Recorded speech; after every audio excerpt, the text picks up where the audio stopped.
He's gone over the top. Terrific blow on the bounce. Into the boards. I feel like my life is enriched by cricket, but it's not just cricket. There's so much more to life. I consider myself really lucky that I was able to pursue my passion to put food on the table. I was 20, we won the World Cup. And then mom was like, sorry son, you have to go and write your supplementaries. Like, ma, I just won a World Cup. What are you talking about? Yeah. Robin Uthappa, World Cup winner, IPL champion, international cricketer. A man who reached the pinnacle of the sport while privately fighting a battle that nearly cost him everything. In this episode of Real Talk, Zenofar peels back the layers of success, exploring how Robin transformed his darkest moments into a mission to help others find hope. From cricket, why did you choose men's health? I almost took my own life. Oh my God. When I went to a counselor, I was told by a family member, don't tell anyone you're going to a counselor because people will think you're mad. Even now, don't tell anyone you're going to a psychologist, otherwise they'll think that you're crazy. But I was still playing cricket. That was the one thing that made me feel like, okay, it's keeping me alive. You have to be kind to people. You have to treat them with respect and you cannot disrespect your mother. Why is that so important? Because Education is very important. controversial take, but I think it's overrated. You need an education. Traditional education prepares you for a 9-to-5 job. Well, I was studying as a CBSE student and I'm not doing 9-to-3 job. You're not. That's because you... I'm very zero in cricket. So I'm happy to not talk about cricket at all. Why is that? Because I feel like my life is enriched by cricket, but it's not just cricket. There's so much more to life. And So you never studied? I studied. Oh, okay. Yeah, as in my mom was like, you want to play cricket? Yeah, 100%. Play cricket, make it your career. But my condition is you have to finish your education. I don't care what it is. You have to finish your education. So you are educated? I'm a graduate. Okay. So I finished the funny story. So Okay. in 2007, I missed my final year BCom exams because I was playing the Cricket World Cup in 2007 in West Indies. And then we lost the World Cup and then I was played, subsequently got selected back in the Indian team and then went and played the T20 World Cup and we won the T20 World Cup. So did the teachers favor you with marks? Like, I was barely there in class, so they don't know me only. So we used to have special classes at the end of the year. So we were lucky to study in a college where they really backed students. There's a college in India called the Sri Bhagwan Mahavir Jain College. And that college is known for backing athletes and helping them with their education because they're like, we understand the sacrifices that you have to make to become an athlete. Allow us to support you with your education, with your academics. And they support us through and through. Finally, a BCom I was 20. I finished a year late because I finished the World Cup. We won the World Cup.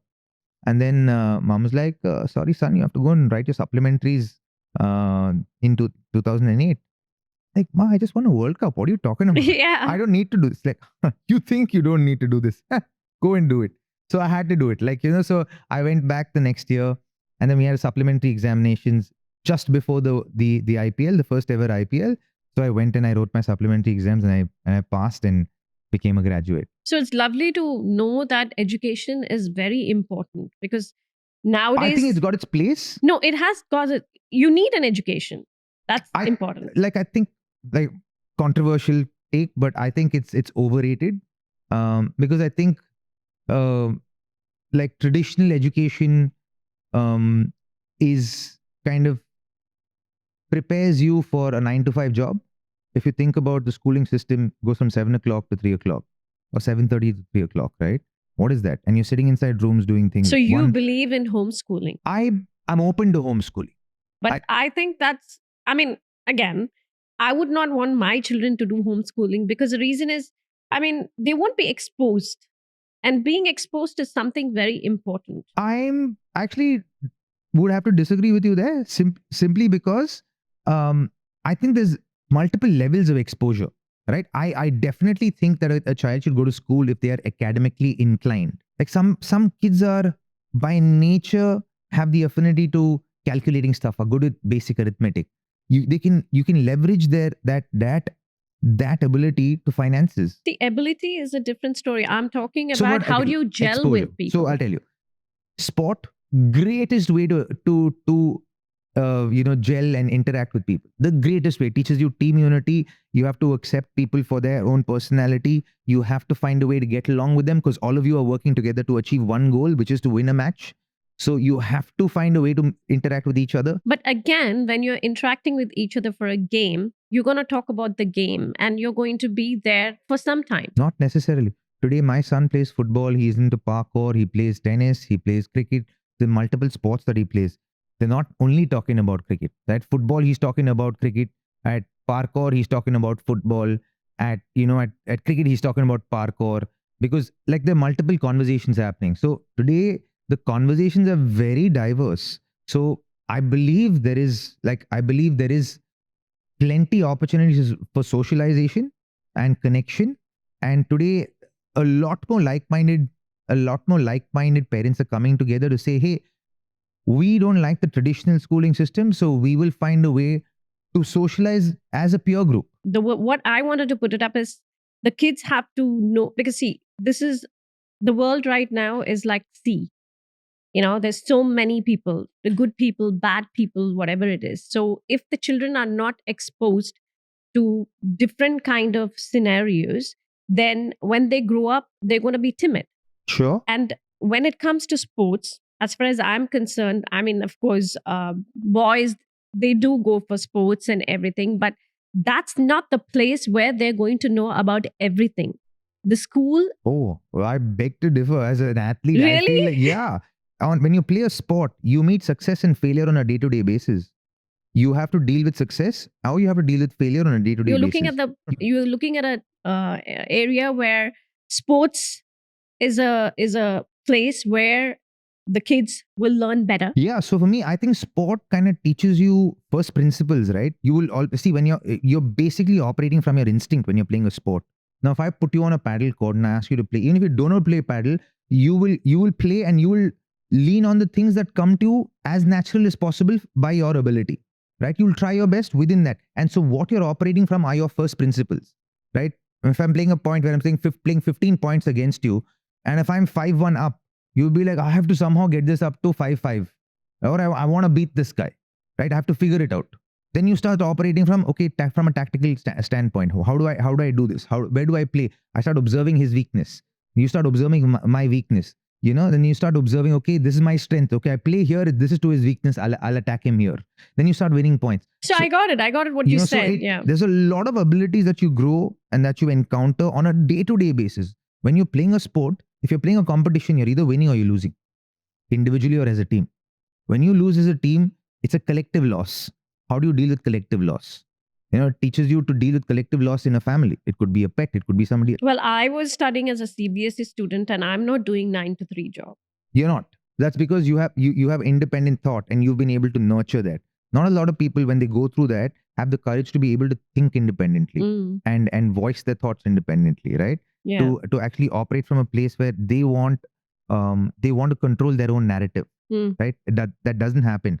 You have to understand that a lot of us, like especially growing up from where I grew up in, it's very normal to live in survival mentality, right?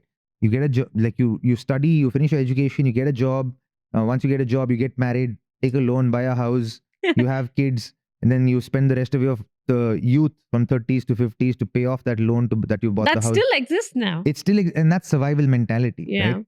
Today, when you think about the people who invented the modern education system, there are people who openly said it that we built the system so that we have a line of employees. The system is not built for independent thinkers. So if you look at the most independent thinkers in the world, they're all people who've dropped out from school or from college. I agree to you, because when I was in my CBSE board, I studied so many things that I don't implement now. I completely understand that. But again, we need to finish a degree. Sure. And you can still finish a degree in not in every subject you need to. You finish a degree in subjects that you enjoy. Like eventually we go and we get the option to choose, do we want to become a finance person? Then we study finance subjects. Do we want to become a doctor? Then we study the science subjects. Like I think that option should be given much earlier to kids. That autonomy should be given a little bit more earlier for an option to be flexible. So a lot of kids today, they take a year off. Why do they take a year off? They take a year off because they're not sure about what they want to do. They want to have the flexibility to move from one to the other. My responsibility to guard. My daughter is not listening to this. I don't know. Is she? Okay. So that's how I perceive it. And so for me today, we exercise a lot of autonomy with our kids. There are negotiables in our family and there are non-negotiables in our family. right? Today, the non-negotiables in our family are you have to be honest, you have to be kind to everybody, you have to be respectful to everyone around you, and you cannot disrespect your mother. These are 4 things that are non-negotiable. These are the only things Dada will get angry for, right? Please and thank you. It should happen by nature. You have to be kind to people. You have to treat them with respect, irrespective of who they are, right? And you cannot disrespect your mother. These are absolute non-negotiable. Everything else is negotiable. Why is that so important? I'll tell you from a man's point of view why it's very important, because I'll tell you as boys, like me and men in general, we as men in general, what happens is when we're growing up, we are born through the divine feminine, right? We are born through the divine feminine and we exist in that divine feminine state till we hit puberty generally, Right. right? But the world that we live in, or at least the world that I grew up in, and the world that I grew up in was more in the world that's what operated from survival state, right?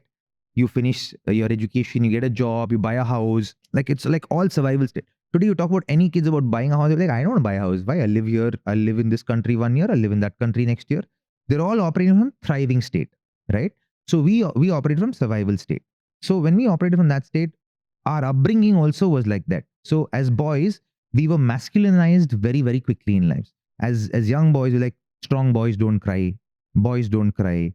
No, it's okay. Why is it like they say boys don't cry? At that point in the time that the world existed in survival state, they were the people who had to work, who were given the responsibility of taking care of the family. That the exposure to women came quite late, especially from people from our country, our country of origin.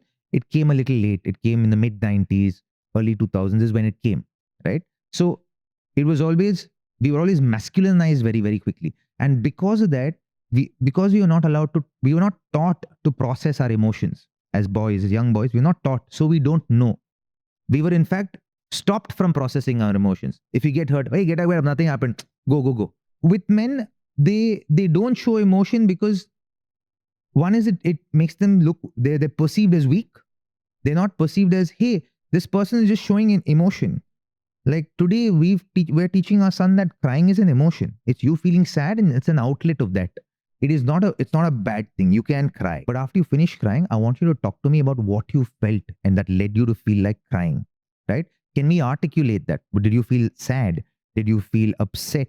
Did you feel angry? Did you feel frustrated? Did you feel like you got cheated or someone did something wrong to you? What is it?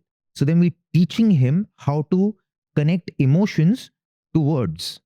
And so what that helps in is that he starts talking about emotion. He's able to build neural pathways and connections from his brain. But will that work when he grows up? 100%. Today he's already saying, he comes in and he says to me, Dad, I'm so frustrated. I want to cry.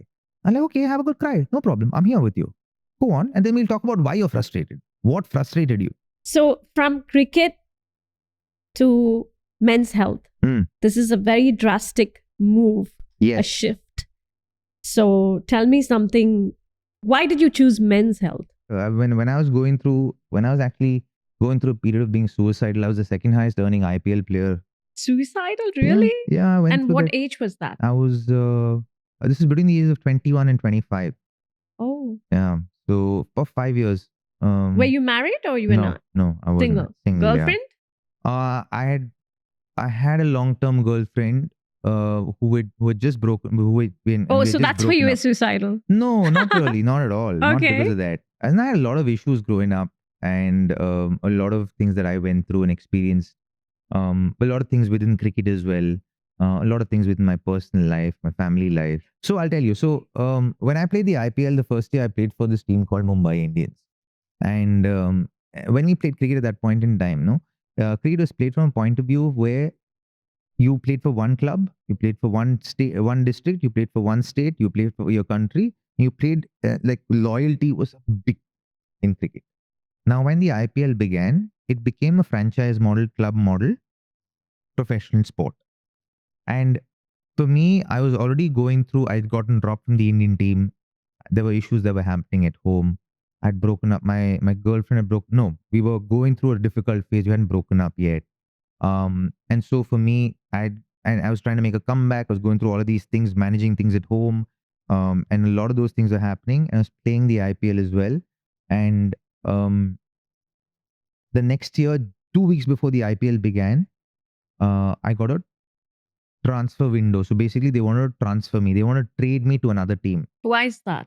Uh, Politics? No, not politics. It's just like they wanted a player from another team, and they wanted to give me and another player away You in didn't want to exchange. go. I didn't want to go Okay. Why is because that? I felt like even though I was going back to Bangalore, I was in Mumbai. I was going back to Bangalore. For me, because I played for Mumbai first, my loyalties felt like this is my team. I'm going to play for this team for the rest of my life. I felt extremely loyal to it. And when the transfer, It was like family. yeah, family. I was like, I don't leave. So when they told me we want to trade you and we're going to trade you for Zahir Khan from RCB, and you and Manish Pandey will go there and Zahir Khan will come here. I said, I don't want to sign. Like, I don't want to go. I want to play here. This is my team. And like, this is like 2 weeks before the tournament. I genuinely don't want to go. Yeah, that's like a shock. Yeah, it came as a big shock and I refused to go. I said, I'm sorry. Like, I have to sign a consent form. Only if I sign the consent form will the trade happen. And there's a time limit for that trade window. There's a trade window that's there. So on the last day of the trade window, I was like, I don't want to go. I don't want to sign. So it got to a point where then one of the big wigs of that team told me, listen, you'll play in the 11 over my dead body if you don't sign these.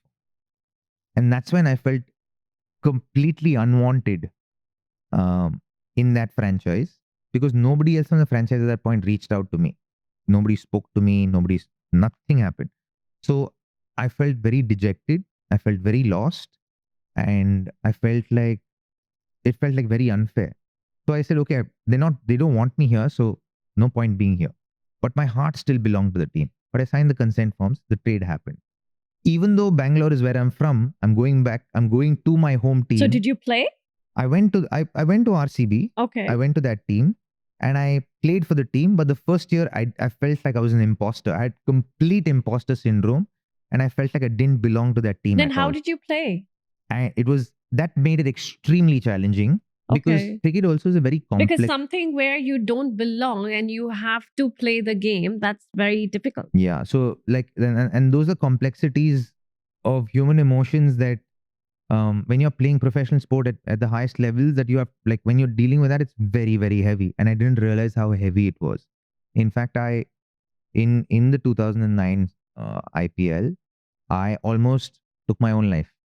How? I found myself sitting in my room, and it was pure subconscious, right? I was in a state where it just felt like I was in a dark place. Nothing made sense. It just felt like everything was this really, really difficult. And then I found myself I was in the 23rd floor. My room was in the 23rd floor. I found myself sitting on the windowsill of the 23rd floor from my room with my legs dangling out. And I have massive fear of heights. But I was just there looking down and like just feeling very numb. And a thought crossed my mind where I was like, if I just tip over, I'll end all the pain. And I was doing that and suddenly came into my own consciousness. And I'm like, what am I doing? I suddenly felt the fear of heights and I threw myself back into the room. Man, and I was petrified of even myself at the point in time. Like, I called my mom up and I said, something's wrong. Can you guys please come here? Like, all of you all come here. And even though things weren't great at home, I said, no, all of you will come here. We'll figure it out. I need your help. So they came and they saw that something was wrong with me. Something was off. And I could tell them something was off. I could tell that something was off. And that's why I even called them. And then it got to a place where the incident happened, where I suddenly got to a place where the imposter syndrome wore away, because I knew something was wrong. I knew I didn't feel like I belonged to RCB. I still emotionally felt like I belonged to Mumbai Indians. And then there was a match against Mumbai Indians. And I played that match. And for that match, they sent me up the order, at number 3 in batting position. So I went, and the only match I performed one of the only matches I performed in that IPL. Yeah, I had a poor IPL that season. But that match, I scored 69, 70 not out or something. And we won the match. And I won the match for RCB against Mumbai. And that's when I suddenly felt like, okay, now this is my team. Then the imposter syndrome just kind of left me, went away. But by then, things were not great with me. So when you won, were you okay after that? No, so we won a match. So it just made me feel like I belonged to this team that I got transferred to. But then I came back to India and I went to a counselor I started working with a counselor, and that's when I started getting empowered. So to come back to your question as to, why men's mental health, when I went to a counselor, I was told by a family member, don't tell anyone you're going to a counselor because people will think you're mad. And this is back in 2009. This is even back in 2009? No, even now. Don't tell anyone you're going to a psychologist, otherwise they'll think that you're crazy. No, it's and I think the stigma attached to that has significantly improved. I don't think it's gone away completely. I think it's become a lot more acceptable. I started talking about it in 2014. I started going through it in 2009. And I went through like proper clinical depression. I was suicidal for a couple of years because I went to the counselor with the mentality of any regular Indian who's doing a course of antibiotics. It's like you have a 7-day course, you do 4 days, you feel you're fine, and you stop doing the next 3 days, right? Okay. But the thing is, I had that same mentality. Like, okay, I'm feeling better now. I don't need it. So the first 3 months I went to her, I started feeling better. I said, okay, I don't need it anymore. I'm fine. I'm feeling very empowered. And I feel like, oh, hey, this is great, man. We should talk about this. And then a year later, it came back, and it came back twice as hard for me.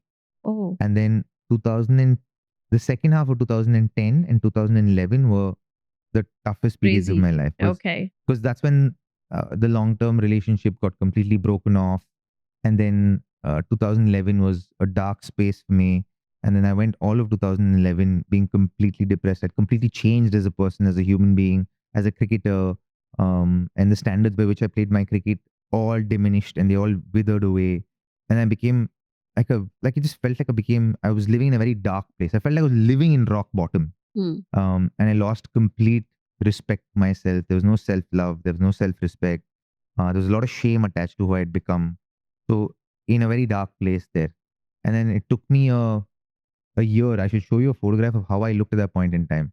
I was 25 years old and I looked like I was 45, 47 years old. I looked So how did you revive I lost back? a lot of hair. Hair just dropped off. I put on a lot of weight. I became an emotional eater. But I was still playing cricket. I was still playing cricket well. Because that was the one thing that made me feel like, okay, it's keeping me alive. So do this well, And it's crazy how resilient we are in some aspects of our life when you're going through pain in a completely different aspect in our lives. Where how the human mind brain is able to separate the two and find a way to live in those silos, And then I got to a point where again in 2011, I almost attempted Again? Yeah, multiple times in that year, actually 3 or 4 times. And this time a lot more consciously. It was not subconscious. It was more conscious because it came from a place of being completely defeated, being completely. So where did you stand? From my room at home. Let me just jump off the balcony, and just stuff like that went through my head, and I almost attempted it, and something like the 3 or 4 times that it happened, something. I heard a voice in my mind, in my ears saying, not yet. Wait. Different word. There were times I heard not yet. There were times I heard wait, or not today. These are 3 or 4 times I attempted it. This is what I heard. And it got me curious. By nature, I'm someone who's very curious. I like to learn things. So when I heard this, I was like, why not yet? Why not today? Why wait? Why didn't the voice or the sound say, don't stop? It didn't say don't stop. It just said not yet. Not today. Wait. So it got me curious. And in that curiosity, I started thinking about what is this? Why is and I believe in God. So okay, why is God trying to tell me this? And I okay, let me start writing. And I just felt inspired to write. Okay. So let me write. So I started writing about my life. Okay. My name is Robin Uthappa. I'm born on the 11th of November, whatever. And I started writing about myself. And suddenly I realized I don't have more than a page and a half to write about me. Despite having immense amount of success, because I was writing about me from a human being's perspective. Okay, about me as a person. I'm oh man, there's not a lot to write home about me because I'm in such a dark space. I was okay, if anything, if I'm going to continue living, this has to change. I don't like who I am today, within the game and outside the game. So that's why I feel like it's a hopeless endeavor to go through right now. So I want to kind of move away from India and probably restart life in some other part of the world where people don't know me. This was how many years back? 2011, Okay. end of 2011, so early 2012. So then she said to me, okay, but do you love the game? I said, yeah, I love the game. So like, okay, can you do me a favor then? Because you love the game and because I'm asking you to defer your decision by 6 months, can you play the game not to make a comeback into the Indian team, not to perform well, but just because you love the game? Can you play from that place in your life? I said, yeah. Like, we remember the joy you felt when you played cricket when you were young? Can you play from that place? Where you're playing because you love the game and it's just fun to play for 6 months.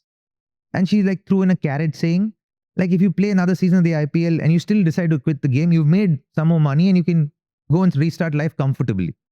At that point, I was the second highest earning IPL player in the league. So, and that, it didn't make any difference to me. Like, I'm earning so much money in this. It didn't make a difference. Like, for me, I just want to stop everything. So I said, yeah, I can do that. So like, if there's one thing you want to change about yourself, what would you like to change? I said, like, at that point, I looked in the worst shape of my life. I'm like, yeah, I'd like to change this about myself. She's like, okay, let's address that. So like, okay, so now your focus in life is only two things: your health and playing cricket because you love it. Nothing else. And not to make a comeback, not to do anything. It's just for these two reasons. I said, okay, I can do that. So I went to her nutritionist that she put me on to. Then he became my nutritionist.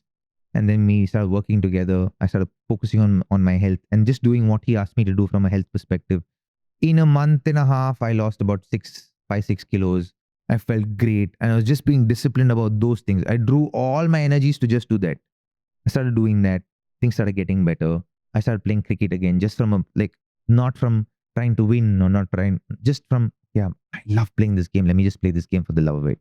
Started playing from that perspective. Started doing really well. The first tournament I played after that, in 5 matches, I scored 200s and 350s.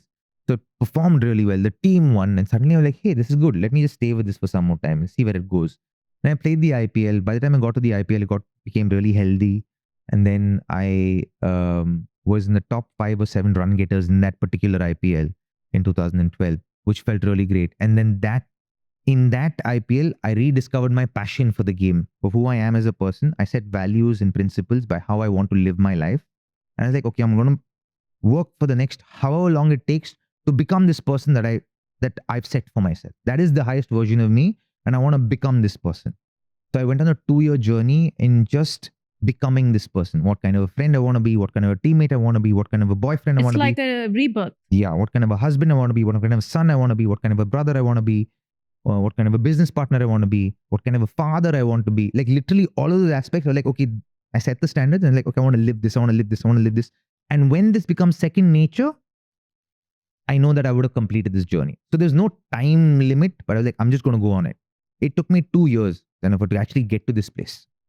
And then when I arrived there, I felt like, now I feel like I've really earned my own self-respect. So what do you do for men's mental health? You just keep doing, talking about it, or do you have clients? One is activation. Yes, I'm working with a lot of men right now from that perspective, from a modern masculinity perspective, to figure out, okay, what is my ideal? What is the highest version of myself? So it's a whole program. Okay. So it involves a lot of NLP, the neuro-linguistic program. Like, I'm a NLP master practitioner. So I've studied that and learned that. And today I use that to help men, work through their limiting beliefs, heal from the things that have been traumatic experiences or semi-traumatic experiences that have changed them as people in the past, or they limited them in who they are today.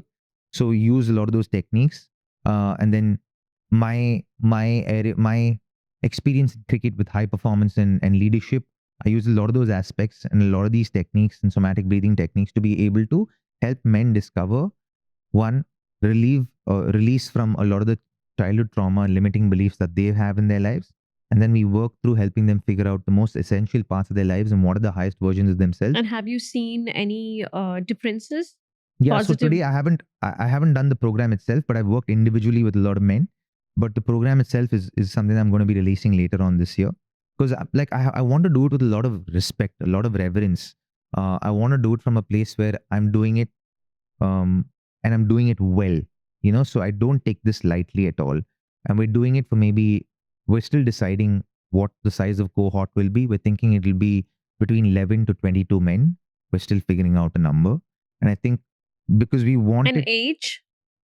any age. So it can be 18 and above, any age, because you want men to be a lot quite self-assured, in touch with themselves. You want to create safe spaces for men to express what they feel in their broken ways, in whatever ways they can do it, and you help them find ways to articulate it or help them find safe spaces. So eventually, what we want to do at the end of this program is that they have a group of men that they know are safe places for them to go and express themselves, right?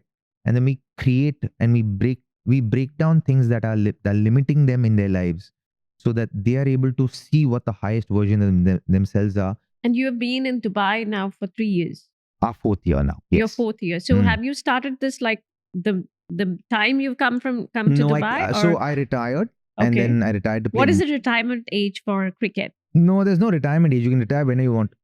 I retired genuinely because I want to play more cricket. But as life would have it, I think God had other plans for me, and cricket kind of slowly dried up. And then once they dried up, it just became, okay, what is the next thing I want to do? That was the question in my head. So for me, I consider myself really lucky that I was able to pursue my passion to put food on the table for me and my family. I think only very few people are able to do that in their lives. I think less than 1% or 2% in the world itself. So I'm very fortunate to be able to do that. Very grateful that I was able to do that. So 3 years you were in Dubai. So you're new to this place. Like when you compared to me, Yeah, I'm 25 years over here. Yeah, I'm a baby compared to yours. Yeah. So about the situations which we were going through, I think from February 28th and all that, and now everything is subsided. So did you ever feel that you have to return back? Because like a lot of new Dubai people did return back. My wife and I sat and spoke about it. It's like, listen, this is home. About safety, because I just saw one of the interview. You said that you're very happy to be in this place because this is the safest country. Yeah, it is. And the children are safe. Yeah. So and how I still did stand by it. Even in this time, I stand by it because we were here and we didn't even think of going back home. We were like, if that there is ever a requirement for us to go back to India, then the government will tell us. They will tell us, and we trust the leadership here. I don't think I've experienced this kind of leadership ever in my life. Like for me, I agree to it. For a president of a, like, this is an autocratic country, right? This is an autocracy, not a democracy. But in an autocracy, to hear the leader of the country saying, "I'm sorry that y'all are going through this." I mean, nobody does that. He doesn't need to say sorry. He doesn't. Like, we've come here because this owes us an incredible quality of life, and we feel like, hey, we can afford this and we want this for our kids, and that's why we came here. But are you putting them in school or are you doing homeschooling? Yeah, no, they're in school right now. We're considering homeschooling. We've been open to it because there are varied interests. We also want to give the autonomy to our kids to say, today, our son, after lunch, in school, he's done. He doesn't want to stay in school after lunch. Okay. He finds some excuse or the other to go to the nurse's office, and then he calls us up. I have headache. I have my ear is hurting. Even my son used to do that. And then I one day sat with him and I said, okay, dude, no. Now, like, whatever it is, tell me. We'll fix it. Like, is there a problem with school? Are you not liking it? What is it? Like, Dada, after lunch break, we run around so much. They tell us come back to class, and they want us to sit in class, and I don't want to sit. I want to run around. I want to play. I want to do. And like, it's boring. Like, I don't want, like, he's like, after 12 o'clock, I don't want to stay in school. I'm like, okay, thank you for being honest with me. Let's figure something out for you. What would you rather do?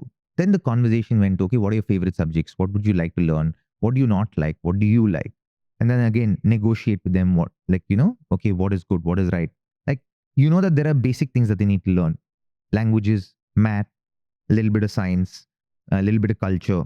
So for us, it's non-negotiable that he learns Arabic. That's a non-negotiable. Like, you're living in a country, you have to know its local language. That much you need to do for that country that's offering you the quality of life that it is. I love the fact that he goes to school and there are 24 kids in his class, and within those 24 kids, there are 20 nationalities. Within the classroom, you've become a global citizen. That itself, like, which country offers that today? Right? So for me, a lot of these things is what this country has offered me and my family. And as a father, it's given me the opportunity to give this to my kids. Kids, So I yeah. really value that. So when the war happened, I was like, I'm not leaving. And my wife's like, there's no need to leave. This is home for us. And we, by nature, we are either all in or we're nothing kind of people. You have all of us or you have none of us. So we're like, no, we'll stay. Until the government tells us you have to go back, we'll stay. We'll keep a bag ready in case of emergencies because we were hearing, and we were hearing what we were hearing. And it was obviously difficult at that point in time, but we're like, no, we had full faith. And at no point did we feel like leaving. No, I think the thing is, it's not about thinking, but the security is amazing. I mean, I have I never love seen. the fact that we got alarms, in the middle of stuff. We actually got alarms telling us, hey, go indoors. We'll tell you when it's safe to go back Yeah, outdoors. yeah. Because we want you to, And we it's want this to be just that, as normal as yeah, possible. it's You just heard that the alarm? keeping you safe. That's it. You Yeah. heard the alarm. You went indoors, or you stayed indoors, or you went and parked a car in the basement of a building. You finished, and when it's over 20 minutes later, like, hey, it's safe to go back out again. Thank you for your patience. Yeah. Like, what do you need more What than else this? you need? Like, Yeah. it's so clear, it's so simple, it's so direct, it's so honest, and it's leadership through vulnerability. And that's what I love. That for me in itself is a leadership lesson. It is something that blows my mind that in an autocracy, you can still, operate from that place of vulnerability where the people are like giving into your leadership, which is incredible. It's Which very country rare, does that? which is very rare. Yeah. You know? Right. And have you ever thought about making a movie on your story? Oh. All cricketers I do. don't think I'm that important. I wanna serve. Even when I chose what I'm choosing, what I'm doing right now, it was a very conscious choice. I was like, okay, I've been able to do this for. Because your story, your story is a little bit, it's completely different. I've not heard about any cricketers going through a mental health. It is a very complex sport. It is an individual sport within a team sport. So, in fact, our sport has the most number of suicides in professional sport. Oh. It is an individual sport within a team sport. The complexities are quite intense. It's. So you had a lot of politics in. It's a very normal part. It was always there. But the complexities are a little deeper. There's a lot of undercurrents of it that you exist in. So basically, if I give this example all the time. So for example, in cricket, if you and I are opening the batting for a team, and Afra is another opener in the team, but she's not in the playing 11. She's waiting for her chance. So she, not consciously, but maybe even subconsciously, is hoping she gets an opportunity, even if it means one of us fail. So, Robin, any advice for some younger kids who want to pursue cricket? Do it for the right reasons. Do it because you love the game. Do it because it's a lot of fun and it's something that you see yourself doing for a long time, and you don't mind putting everything on the line to do it. Do it for those reasons. Do it for the right reasons. Do it for reasons that serve you, that serve your family, and don't do it because you're going to please someone. As a matter of fact, don't do anything that to please somebody. I mean, if you're happy with it, you do it. And what else after retirement? Do you have any connections with any of the cricketers? They're all colleagues and friends, and so there are. So whom are you very close with? In the cricketing fraternity, I'm closest to a bunch of people, but the closest group would be Irfan Pathan, MS Dhoni, RP Singh, Piyush Chawla, Suresh Raina, Srishant, Ambati Raidu. So all of these boys are some of my closest friends. So is there anything else more you want to say? Just it was a great chat, a very different one. Yeah. It was very different. I liked how we went to the parenting angle and then came back to mental health and and because we wanted to disagree with each other. I disagree. I love that because I actually love that because I think we live less in a world where we can agree to disagree with each other. And I think you want to build a world where our children can live in a world where it's a very healthy conversation. Disagree with each other. It's very okay to disagree. And even if my son is watching this podcast, I would still tell him that I'm not going to homeschool him. You're not homeschooling Arman. Sorry, buddy, I tried. You have to go out. You have to see the world. How would you describe one word for Dhoni? For Dhoni, I would say sharp. Very sharp. All right. And Virat Kohli? Virat would be He's a man pursuing excellence, Okay. always Alright. trying to be at his best. And what would you describe yourself? I would If describe you're not a myself cricketer, man of as service. you as man of service. So it's been lovely to have you on Thank our you. show. Thank and you. Take care of yourself. Thank you, and you too as hats well. off to your mental health program. Thank you. And do Thank keep you. us posted on that. Yes, Thank 100% you. I will do.